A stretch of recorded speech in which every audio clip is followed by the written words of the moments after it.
আমি আসলে হাসাইতেও পারি না, তারপরে অনেক গল্প বলতেও পারি না। আসলে এই মঞ্চটা কি গল্প বলার নাকি কোরআনের কিছু কথা বলার? অনেক শ্রোতায় আসে, বক্তা যদি হাসাইতে পারে, মাঠ যদি গরম করতে পারে, কিছু গল্প কাহিনী বলে বলে শ্রোতাদেরকে মজা দিতে পারে, মজা দেওয়ার জন্য তো অনেক অনুষ্ঠান হয়। আজকের অনুষ্ঠানে কিছু কোরআনের কথাই নেই শুনি। কোরআনের কথা শুনলে কি হয়? ঈমান তাজা হয়, ঈমান তাজা হয়, ঈমানের পাওয়ার আল্লাহ বাড়ায় দেন। فقد قال الله تعالى في كلامه المجيد وفرقانه الحميد: أعوذ بالله من الشيطان الرجيم. بسم الله الرحمن الرحيم. يا أيها الرسول بلغ ما أنزل إليك من ربك وإن لم تفعل فما بلغت رسالته والله يعصمك من الناس إن الله لا يهدي القوم الكافرين.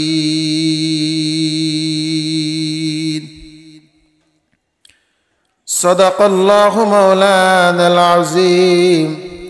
وقال رسول الله صلى الله عليه وسلم: من تشبه بقوم فهو منهم، أو كما قال النبي عليه الصلاة والسلام.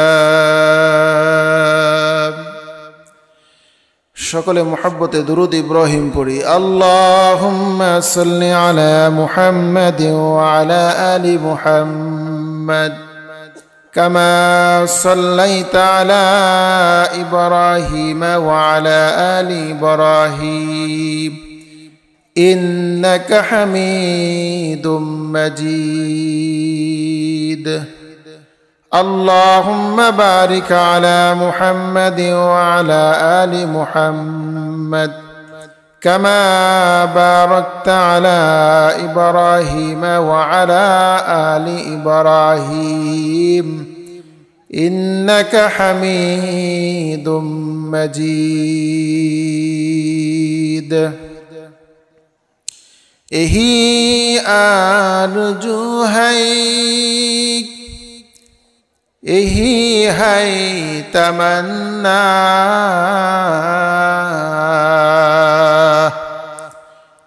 खुदा जिंदगी में देखा दो मदीना, बलगल उला बिकमालिही कशफत दुजा बिजमालिही हसनत जमीउ खिसालिही सल्लु अलैहि व आलिहि। मोहब्बत जिक्र करें ला इलाहा इल्लल्लाह, जोर जोर ला इलाहा इल्लल्लाह।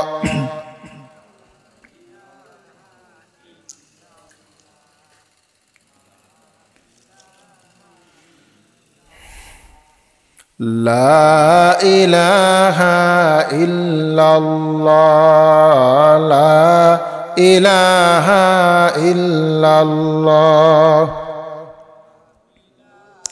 मोहब्बत ला इलाहा इल्लल्लाह, ला इलाहा इल्लल्लाह, ला इलाहा इल्लल्लाह।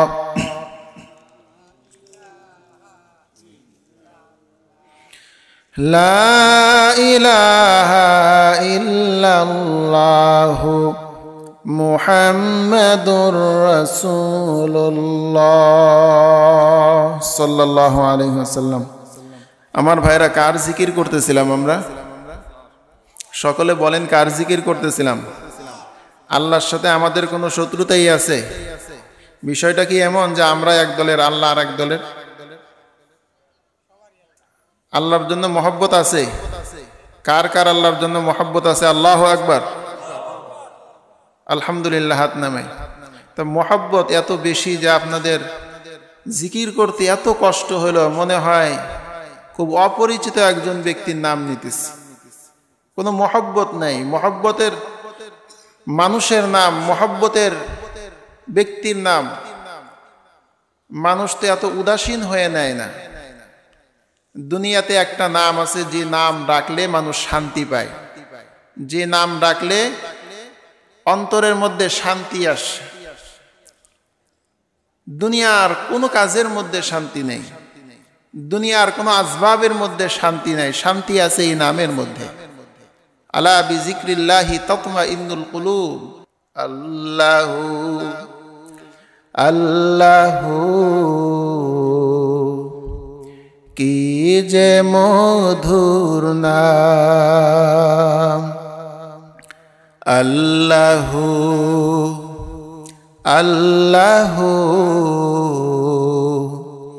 কি যে মধুর নাম। ধরার তামাম মনি মুক্তা পান্নাহীরা সোনা দানা হয় না তাহার দাম।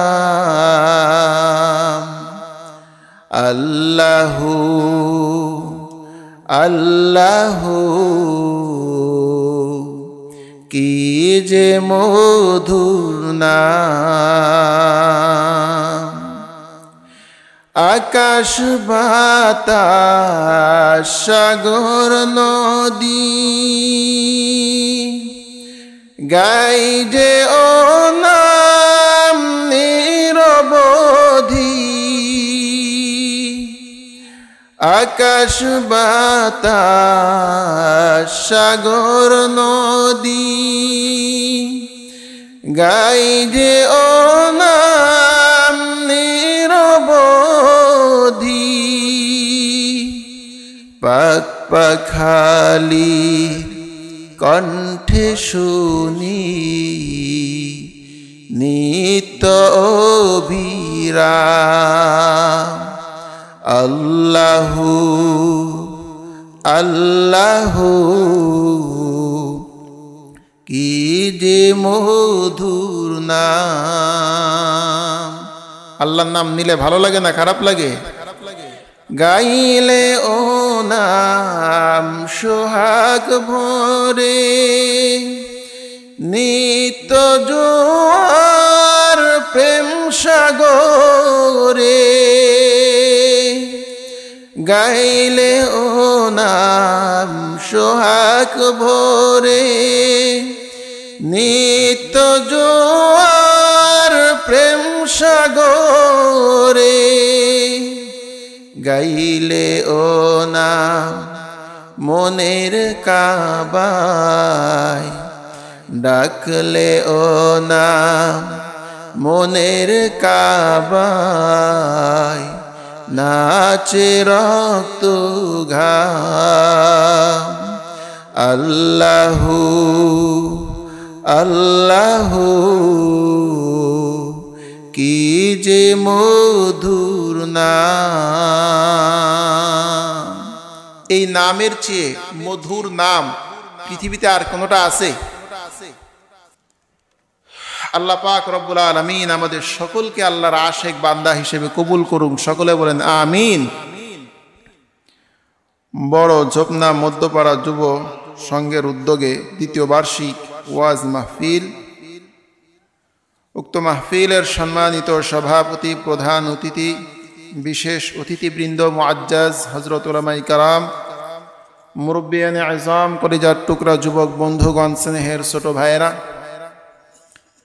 পর্দার অন্তরালে অবস্থানরত শ্রদ্ধেয়া সম্মানিতা মা ও বোনেরা, আল্লাহ রাব্বুল ইজ্জত ওয়াল জালালের দরবারে অগণিত অসংখ্য শুকরিয়া আদায় করছি যে মহান মালিক অশান্ত পৃথিবীর অশান্ত পরিবেশ থেকে, গুনাহে ভরপুর অন্ধকার আচ্ছন্ন সমাজের ঘোর আধার থেকে, জুলুমাত থেকে, অমানিসা থেকে রহমতের হাতছানি দিয়ে আমার আপনার মতো গুনাহগার বান্দাকে দয়া করে, মায়া করে, মহব্বত করে, ভালোবেসে শীতের রজনীতে আল্লাহ রাব্বুল আলামিন কোরআন ও হাদিসের কিছু কথা বলবার, কিছু কথা শুনবার উদ্দেশ্যে আল্লাহর রসুলের পবিত্র জবানের বাণী জান্নাতের বাগানে বসার তৌফিক দান করেছেন।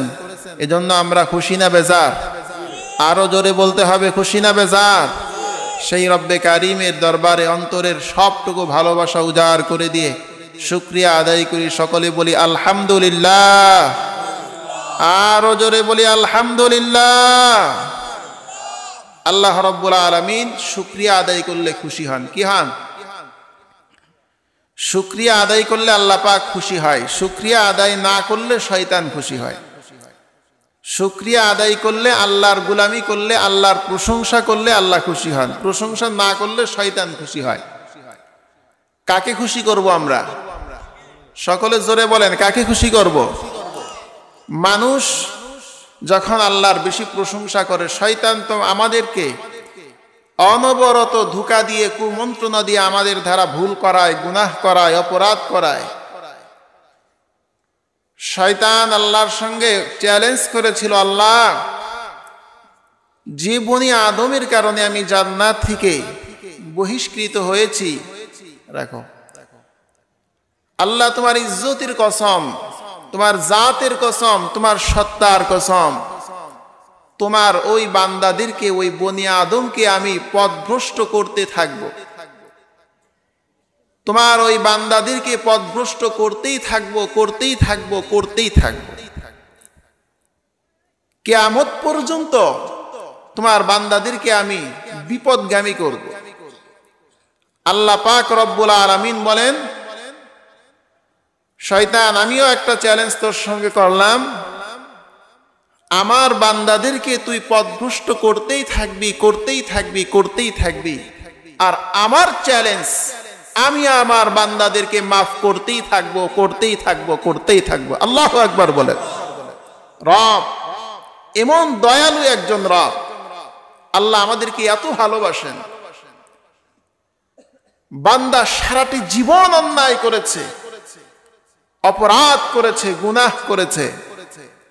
দুনিয়ার মানুষ ছোট অন্যায় একবার করলে মাফ করে, দুইবার করলে মাফ করে, তৃতীয়বার আর মাফ করে না। আর বড় অন্যায় করলে তো প্রথমবারই তাকে অ্যাটাক, প্রথমবারই বিচার শুরু হয়ে যায়। আমার রহমান, আমার রহিম, আমার আল্লাহ, আমার গফফারের কত দয়া। আল্লাহ পাক রব্বুল আলামিন একবার অপরাধ করার পরেও ধরেন না, দুইবার করার পরেও ধরেন না, করতে থাকে, করতে থাকে। জীবনের একটা মুহূর্তে সে বান্দা যদি অনুতপ্ত হয়, লজ্জিত হয়ে আল্লাহর দরবারে একবার শুধু বলে, আল্লাহ, অন্যায় করে ফেলেছি, বুঝতে পারি নাই, নফসের তাড়নায়, শয়তানের ধোঁকায় পড়ে মাফ করে দাও না। আল্লাহ পাক রব্বুল আলামিন, বান্দা শুধু আল্লাহর কাছে একবার মাফ চাইতে দেরি হয়, আল্লাহ তার বান্দাকে মাফ করতে দেরি হয় না। আর একটু আসতে বলেন সুবহানাল্লাহ। রাজনৈতিক নেতাদের স্লোগান কি এত আসতে হয়? রাজনৈতিক নেতাদের স্লোগানে দেখবেন আশেপাশে চতুর্দিকে কয়েকটা গ্রাম পর্যন্ত আওয়াজ ছড়ায় যায়। নির্বাচনের আগের যে মিছিলটা হয়, মিছিলে আওয়াজ কেমন হয়? আপনারা কি আমার কথা বুঝতেছেন? রাজনৈতিক একজন নেতা যার জীবনে অগণিত অসংখ্য ভুল আছে, যে নির্বাচনের আগে, সকলেই না, কিছু কিছু নেতা আছে নির্বাচনের আগে কথা বলে একরকম, নির্বাচনের পরে তার কথা হয়ে যায় আর এক রকম। এমন নেতার স্লোগান যদি দিতে যে আমাদের গলা ভেঙে যায়, এমন নেতার স্লোগান দিতে যে যদি আমরা এত শক্তি ব্যয় করতে পারি, তাহলে ওই নেতা ভালো নাকি আমার রব ভালো? ওই নেতার ক্ষমতা বেশি না আমার রবের ক্ষমতা বেশি? তাহলে ওই রবের স্লোগান কি আস্তে হওয়া দরকার না জোরে হওয়া দরকার? আমি মনে হয় কথাগুলি আপনাদেরকে বুঝাইতে পারতেছি না। এই জবানটা আমাদেরকে কে দিয়েছেন? আল্লাহ পাক দিয়েছেন। জবান দিয়ে তো কত মানুষের সাথে কথা বলি, কত মানুষের মন জয় করেছি, কত মানুষের প্রশংসা করেছি। জবান যদি আল্লাহ এখন বন্ধ করে দেন, আল্লাহ পাক রব্বুল আলামিন এক আয়াতের মধ্যে বলেন, এক শ্রেণীর মানুষ আছে, এরা হলো নাফরমান। এরা যখন বিপদে পড়ে যায় তখন আমার শরণাপন্ন হয়, আমার কাছে মাপ চায়, ক্ষমা চায়, সাহায্য চায়। আবার এই বান্দাকে আমি আল্লাহ যখন বিপদ থেকে মুক্তি দিয়ে দেই, নাজাত দিয়ে দেই, বিপদ থেকে বাঁচিয়ে দেই, আমার এই বান্দার সাথে সাথে তার মুসিবতের কথাটা সে ভুলে যায়, আবার নাফরমানি করতে শুরু করে দেয়। আল্লাহ রাব্বুল আলামিন আমাদের সকলকে কথাগুলি বুঝার তৌফিক দান করুক। সকলে বলেন আমিন। সূরা মায়েদা থেকে ছোট একটি আয়াতে কারিমা আপনাদের খিদমতে তেলাওয়াত করেছি। এই আয়াতের মধ্যে আল্লাহ রাব্বুল আলামিন তার হাবিবকে তার দায়িত্ব সম্পর্কে সতর্ক করছেন। কাকে সতর্ক করছেন? আল্লাহর রাসূল সাল্লাল্লাহু আলাইহি ওয়াসাল্লামকে তার দায়িত্ব সম্পর্কে আল্লাহ তাআলা সতর্ক করেছেন, নির্দেশ দিচ্ছেন। দুনিয়াতে প্রতিটা মানুষকে আল্লাহ কিছু না কিছু দায়িত্ব দিয়েছেন। নবী আলাইহিস সালাতু ওয়াস সালাম বলেন, আলা কুল্লুকুম রাঈন ওয়া কুল্লুকুম মাসউলুন আন রাইয়াতিহি। আল্লাহর নবী বলেন, দুনিয়াতে তোমাদেরকে যাদেরকে দায়িত্ব দেওয়া হয়েছে, যারা দায়িত্বশীল, এই দায়িত্ব সম্পর্কে কিয়ামতের ময়দানে আল্লাহ পাক তোমাকে প্রশ্ন করবেন। তোমাকে যে দায়িত্ব দিয়েছিলাম, দায়িত্ব কতটুকু বান্দা পালন করেছো, হিসাব দাও। আল্লাহ রাব্বুল আলামিন আসমানি যে সমস্ত কিতাব নাজিল করেছেন, এই কিতাব সমূহের মধ্যে বড় বড় কিতাব ছিল চারটি। কয়টি? সকলে বলেন কয়টি? তাওরাত, জাবুর, ইনজিল, কোরআন। আমরা কত দামি উম্মত, কত শ্রেষ্ঠ উম্মত, এ কথা বোঝানোর জন্য আমি দুই একটা কথা বলি, এরপরে আলোচনা শুরু করব ইনশাআল্লাহ। আল্লাহ পাক যদি তৌফিক দান করেন, আপনারা আমার জন্য একটু দোয়া করেন, আল্লাহ তাআলা যেন আমার জবান দিয়ে, এই অযোগ্য ভাইয়ের জবান দিয়ে এমন কিছু কথা আল্লাহ বের করে দেন, যেই কথাটা এলাকাবাসীর হেদায়েতের জন্য জরিয়া হয়ে যায়। সকলে বলেন আমিন। সম্মানিত হাজরিন, চারটি কিতাব আল্লাহ রাব্বুল আলামিন দিয়েছেন। চারখানা কিতাবের মধ্যে আল্লাহ পাক জবুর কিতাব নাজিল করেছেন পয়গম্বর দাউদ আলাইহিস সালাতু ওয়াস সালামের উপরে। তাওরাত নাজিল করেছেন নবী মুসা আলাইহিস সালাতু ওয়াস সালামের উপরে। ইনজিল নাজিল করেছেন হযরত ঈসা আলাইহিস সালাতু ওয়াস সালামের উপরে। নবী হিসাবে মুসা নবী, হযরত ঈসা আলাইহিস সালাতু ওয়াস সালাম, হযরত দাউদ আলাইহিস সালাতু ওয়াস সালাম, হযরত ইব্রাহিম আলাইহিস সালাতু ওয়াস সালাম, ইনারা শ্রেষ্ঠ নবী ছিলেন নাকি মুহাম্মদুর রাসূলুল্লাহ শ্রেষ্ঠ নবী ছিলেন? দেখেন, কবি বলতেছেন, দেখে যা কর আনে মে আই মুহতারাম, দেখে যা কর আনে মে আই মুহতারাম, মুস্তাফা কি উম্মতে খায়রুল উমাম, দেখে যা কর আনে মে আই মুহতারাম, মুস্তাফা কি উম্মতে খায়রুল উমাম। আমরা শ্রেষ্ঠ উম্মত হয়েছি। আমার ভাইয়েরা, আল্লাহ রাব্বুল আলামিন যত নবী রাসূল দুনিয়াতে পাঠিয়েছেন, সমস্ত নবী রাসূলদের মধ্যে শ্রেষ্ঠ নবী মুহাম্মদুর রাসূলুল্লাহ সাল্লাল্লাহু আলাইহি ওয়াসাল্লামকে আল্লাহ রাব্বুল আলামিন সাইয়্যিদুল আম্বিয়া করে পাঠিয়েছেন, যিনি সকল নবীদের সরদার, সমস্ত মানুষের নেতা, কুল কায়নাতের নবী। আল্লাহর নবী মুহাম্মদুর রাসূলুল্লাহ এমন নবী নন, তিনি গোত্র বিশেষ নবী নন, তিনি কোন শহরের জন্য নির্দিষ্ট নবী নন, শুধু মানুষের জন্য নবী নন, শুধু জিনের জন্য নবী নন। আল্লাহ পাক রব্বুল আলামিন অতীত জামানার মধ্যে এমন কিছু নবী পাঠিয়েছিলেন যেই সকল নবীরা পারিবারিক নবী ছিল, সামাজিক নবী ছিল, একটা শহরের এরিয়ার মধ্যে নবী ছিল। আল্লাহ তাআলা বলেন, হাবিব আপনাকে আমি একটা শহরের জন্য নবী বানাই নাই, একটা কওমের জন্য নবী বানাই নাই। কুল ইয়া আইয়ুহান নাসু ইন্নী রাসূলুল্লাহি ইলাইকুম জামিআ। আল্লাহ পাক সকলের জন্য নবী বানিয়েছেন। আমার ভাইয়েরা, আমরা কেমন ভাগ্যবান, নবী হিসাবে শ্রেষ্ঠ নবী পেয়েছি, যেই নবীর উম্মত হওয়ার জন্য নবীরা পর্যন্ত আল্লাহর কাছে ফরিয়াদ করেছে, আল্লাহ আমাকে যদি তুমি নবী না বানাইয়া মুহাম্মাদুর রাসূলুল্লাহর উম্মত বানাইতে আমি বেশি ধন্য হয়ে যেতাম। ওই নবীর উম্মত আল্লাহ আমাকে আপনাকে বানিয়েছেন, দরখাস্ত করি নাই। আমরা নবী হিসাবে শ্রেষ্ঠ নবী পেয়েছি। আসমানি যে সমস্ত বড় বড় কিতাবগুলি ছিল, এই কিতাবের মধ্যে শ্রেষ্ঠ কিতাব হলো কালামুল্লাহ আল কোরআন। আল্লাহ বলেন, বান্দা নবী তোমাদেরকে শ্রেষ্ঠ দিলাম, কিতাব তোমাদেরকে শ্রেষ্ঠ কিতাব দিলাম। আমরা শ্রেষ্ঠ নবী পেয়েছি, শ্রেষ্ঠ কিতাব পেয়েছি, আমাদের সম্মান কম না বেশি? আমরা খুশি না বেজার? নবীরা পর্যন্ত বলেছে, আল্লাহ মুহাম্মাদুর রাসূলুল্লাহর উম্মত আমাদেরকে বানাও। এত সম্মান ছিল আমার আপনার নবীর। দেখে যা কর আনে মে এই মুহতারাম মুস্তাফা কি উম্মতে খায়রুল উমাম।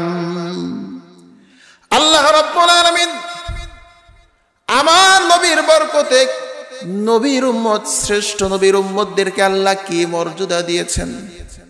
আল্লাহ রাব্বুল আলামিন বলেন, হাবিব অন্য নবীদের উম্মতেরা একটা আমল করলে আমি আল্লাহ একটা নেকি দিতাম, সওয়াব দিতাম।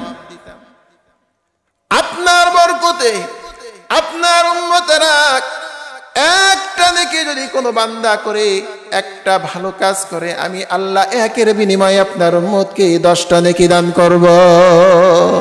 মান জাআ বিল হাসানাতি ফালাহু আশরু আমসালিহা। এই নবীর উম্মতেরা এক করলে আল্লাহ 10 দান করবেন। আল্লাহ তাআলা কেমন জানি বলেন, নবী আমার অতীত জামানার নবীদেরকে, নবীর উম্মতদেরকে আমি আল্লাহ তাদের ভালো কাজের কারণে নেকি দিয়েছি, সওয়াব দিয়েছি। আমি আল্লাহর ভান্ডারে অগণিত অসংখ্য নেকি রয়েছে, সওয়াব রয়েছে। অতীত জামানার নবীদেরকে, অতীত জামানার উম্মতদেরকে আমি আল্লাহ সওয়াব দিয়েছি। নবী আমার আপনাকে আমি আল্লাহ শেষ নবী বানিয়েছি, আপনার উম্মতদেরকে শেষ উম্মত বানিয়েছি। আপনার পরেও আর কোনো নবী আসবে না, আপনার পরেও আর কোনো উম্মত আসবে না। আমি এত নেকি আমার ভান্ডারে রেখে কি করব? এই কারণে আমি যত নেকি আমার ভান্ডারে রয়েছে, আমি আল্লাহ বোনাস হিসাবে আপনার উম্মতেরা অল্প আমল করবে, আমি আল্লাহ বেশি সওয়াব দিয়ে দিব। আল্লাহ তাআলা বলেন, হাবিব আমার আপনার বরকতে আমি আল্লাহ এমন একটা রাত্র আপনার উম্মতদেরকে দিব, ওই রাত্র যদি আপনার কোন উম্মতেরা জাগ্রত হয়ে ইবাদত বন্দেগী করতে পারে, আমি আল্লাহর গোলামি করতে পারে, 1000 মাস আমি আল্লাহর গোলামি করলে যেই সওয়াব হতো তার চেয়ে আমি আল্লাহ বেশি সওয়াব এক রাতের বিনিময়ে দিয়ে দিব। আল্লাহু আকবার বলেন। আল্লাহ পাক রব্বুল আলামিন এত বোনাস দিয়েছেন, এত সুযোগ দিয়েছেন, সুবিধা দিয়েছেন শুধু শেষ নবীর উম্মত হওয়ার কারণে। দেখে যা কর আনে মে এই মুহতারাম মুস্তাফা কি উম্মতে খায়রুল উমাম। ওই নবীর দায়িত্ব সম্পর্কে আল্লাহ পাক রব্বুল আলামিন তার রাসূলকে বলতেছেন, ইয়া আইয়ুহার রাসূল বাল্লিগ মা উনজিলা ইলাইকা মির রাব্বিক। হে নবী আপনি তাবলীগ করুন, প্রচার করুন, মা উনজিলা ইলাইকা মির রাব্বিক, আপনার উপরে যা নাজিল করা হয়েছে। আমার নবীর উপরে কি নাজিল করা হয়েছে? ওয়াজ কি শুধু আমি করব? আপনারা যদি একটু সহযোগিতা করেন তাহলে আমার ওয়াজ করতে আর একটু ভালো লাগবে। আমি কিছু কথা বলি, মাঝে মাঝে আপনারাও কিছু কথা বলেন, তাহলে বুঝবো আপনাদের সাথে আমার একটা মহব্বত তৈরি হচ্ছে। নবীর উপরে আল্লাহ পাক কোন কিতাব নাজিল করেছেন? আরো জোরে বলেন। কোরআনে কারীম আল্লাহ তাআলা নাজিল করেছেন, আলহামদুলিল্লাহিল্লাযী আনজালা আলা আবদিহিল কিতাব, আই আল কুরআন। তাবারাকাল্লাযী নাযালাল ফুরকানা আলা আবদিহি লিয়াকুনা লিল আলামিনা নাযীরা। কোরআনে কারীমের আরেকটা নাম হলো ফুরকান। আল্লাহ তাআলা বলেন, আপনার উপরে আমি আল্লাহ কোরআনে কারীম নাজিল করেছি। তাহলে এই আয়াতে কারিমার মধ্যে সূরা মাইদায় আল্লাহ তাআলা বলেন, আইয়ুহার রাসূল বাল্লিগ মা উনজিলা ইলাইকা মির রাব্বিক। নবী, আপনি তাবলীগ করুন যেই জিনিস আপনার উপরে নাজিল হয়েছে, যেই বস্তু আপনার উপরে নাজিল হয়েছে, যে কিতাব আপনার উপরে নাজিল হয়েছে, ওই কিতাবের তাবলীগ আপনি করুন। এই আয়াত প্রমাণ করে নবীর উপরে আল্লাহ পাক কোরআনে কারীম নাজিল করেছেন। আল্লাহ তাআলা তার হাবিবকে বুঝাইতে চান, হাবিব আমার, এই যে লাউহে মাহফুজ থেকে আমি আল্লাহ এই কোরআন আপনার উপরে নাজিল করেছি। এই কোরআনের মধ্যে যে সকল আহকামাত রয়েছে, যত বিধিবিধান রয়েছে, আমি আল্লাহ যত ওয়াকিয়া বর্ণনা করেছি তাওহীদ, রিসালাত, আখিরাত সম্পর্কে, একটা মানুষের জীবন থেকে তার জন্ম থেকে মৃত্যু পর্যন্ত যা কিছু এই কোরআনে নাজিল করেছি, আপনি আপনার উম্মতের কাছে তা প্রচার করে দিন। এই কিতাব আল্লাহ পাক রব্বুল আলামিন তার হাবিবকে প্রচার করার জন্য বলেছেন। নবী আলাইহিস সালাতু ওয়াস সালাম তাবলীগ করেছেন, প্রচার করেছেন। তাবলীগ কোন সিস্টেমে আল্লাহর রাসূল করবেন, এটাও আমাদের পিতা, মুসলিম জাতির পিতা, নাম কি? সকলে বলতে পারেন নাই। স্লোগান তো অন্য কিছু চলে, তো যার কারণে এখন মুসলিম জাতি তার মুসলিম জাতির পিতার নামই ভুলে গেছে।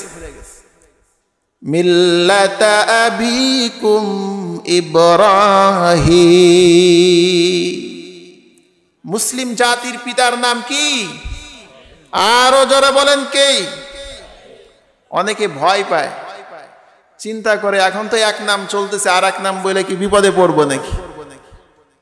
আরে ভাই, কোরআনের মজলিসে যদি কোরআনের কথাই না বলতে পারি তাহলে কার কথা বলবো? কথা বলেন ঠিক কিনা? কোরআনের ময়দানে তো কোরআনের কথাই হবে, দুনিয়ার ময়দানে দুনিয়ার কথা, কোরআনের ময়দানে কোরআনের কথা। হযরত ইব্রাহিম আলাইহিস সালাতু ওয়াস সালাম মুসলিম জাহানের, মুসলিম জাতির পিতা। ইসলামের জন্য, আল্লাহকে খুশি করার জন্য আল্লাহর নবী হযরত ইব্রাহিম আলাইহিস সালাতু ওয়াস সালাম একাধিকবার পরীক্ষা দিয়েছেন। পরীক্ষা দিতে দিতে আল্লাহ পাক খুশি হয়ে হযরত ইব্রাহিমকে একটা লকব দিয়েছেন, খলিলুল্লাহ। খলিল বন্ধু, হাবিব বন্ধু। খলিলের অর্থ হলো এমন যে বন্ধুর কাছ থেকে সবকিছু নিয়ে নেওয়া হয়, সবকিছু নিয়ে নেওয়া হয়। খলিল এমন বন্ধু যে বন্ধুর কাছ থেকে সব আদায় করে নেওয়া হয়। হাবিব এমন বন্ধু যে বন্ধুর জন্য সব দিয়ে দেওয়া হয়। আল্লাহু আকবার বলেন। আল্লাহ পাকের বন্ধু খলিলুল্লাহ ছিলেন হযরত ইব্রাহিম আলাইহিস সালাতু ওয়াস সালাম। আল্লাহ পাকের বন্ধু মুহাম্মদুর রাসূলুল্লাহ, উনি হাবিবুল্লাহ ছিলেন। আল্লাহ পাক তার বন্ধু হাবিবুল্লাহকে খুশি করার জন্য সব দিয়ে দিয়েছেন। আর হযরত ইব্রাহিম আলাইহিস সালাতু ওয়াস সালাম খলিলুল্লাহ ছিলেন, বন্ধুত্বের মহব্বতে আল্লাহ পাক তার কাছ থেকে সব কেড়ে নিয়েছেন। কেমন ভালোবাসে আল্লাহ পাক পরীক্ষা করেছেন। একে একে কয়েকটা পরীক্ষা যখন হযরত ইব্রাহিম আলাইহিস সালাতু ওয়াস সালাম সফলতা অর্জন করলেন, হযরত ইব্রাহিম আলাইহিস সালাতু ওয়াস সালামকে আল্লাহ পাক জাতির ইমাম বানিয়ে দিলেন। আল্লাহ পাক বললেন, ইব্রাহিম বন্ধু, তোমার কাছ থেকে তো আমি অনেক কিছু চেয়ে নিয়েছি, তুমি আমাকে দিয়েছো, আজকে তোমাকে একটা অপশন দিব। তুমি আজকে আমার কাছে কিছু যদি চাও, আমি তোমার চাওয়া পূর্ণ করব, তোমাকে সেটা দিয়ে দিব। হযরত ইব্রাহিম আলাইহিস সালাতু ওয়াস সালাম বলেন, আল্লাহ, আমার কাছে তুমি যা চেয়েছো গো মালিক, আমি তোমাকে সব দিয়ে দিয়েছি, আমি তো কিছু রেখে দেই নাই। দয়ার মালিক, আমি যদি তোমার কাছে এমন একটা জিনিস চাই, এমন একটা জিনিস বড় আশা করে চাবো গো মালিক, ওই জিনিসটা তুমি আমাকে দিবা নাকি? আল্লাহ বললেন, ইব্রাহিম কি আমার কাছে চাও? আল্লাহ পাক হযরত ইব্রাহিম বললেন, আল্লাহ